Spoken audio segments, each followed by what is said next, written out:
गेल्याचं कळतंय. नेमकं काल कधी गेले, काय आणि काय प्रोग्राम आहे दिल्लीमध्ये? काल ते संध्याकाळच्या फ्लाईटने गेले आणि आज हरिद्वारला कार्यक्रम होता एक, म्हणून त्या कार्यक्रमासाठी ते काल गेलेले आहेत. आणि दुसरीकडे चर्चा सुरू आहे की 6-7 खासदार यांच्या शिंदेसोबत जाणार, तिथे भाऊसाहेब वागचौरेंचं देखील नाव येत आहे. त्याच्याबद्दल काय माहिती किंवा तुमच्याशी काही त्यांची चर्चा झाली होती? नाही, तशी काही चर्चा नाही झाली आणि मला याच्याबद्दल नाही सांगता येणार. मी टीव्हीवरच बातम्या बघते. किती वाजता साहेब इथून गेलेले आहेत आणि कशा पद्धतीने गेले, काय एकंदरीत कार्यक्रम? नाही, ते 5 वाजता गेले, रेग्युलर विमानाने गेलेले दिल्लीला. आज त्यांच्या सोबत काही संपर्क नव्हता झालाय? झाला, रात्री झाला होता, सकाळी मी नाही केला. आता ते बंगल्यावर नसल्याची माहिती मिळते आहे. मोबाईल पण स्विच ऑफ आहे.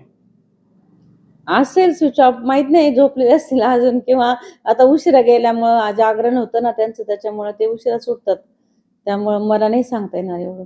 तुम्हाला काय वाटतं, त्यांनी म्हणजे एक पत्नी म्हणून की त्यांनी सत्तेमध्ये जायला हवं का, जेणेकरून मतदारसंघाचा विकास किंवा यासाठी काय भूमिका घेतली? नाही, मी राजकारणाबद्दल काहीच बोलू शकत नाही, म्हणजे माझ्यात हेच नाही ना, मी काहीच बोलू शकत नाही. त्यातला अभ्यास नाही मला एवढा ना.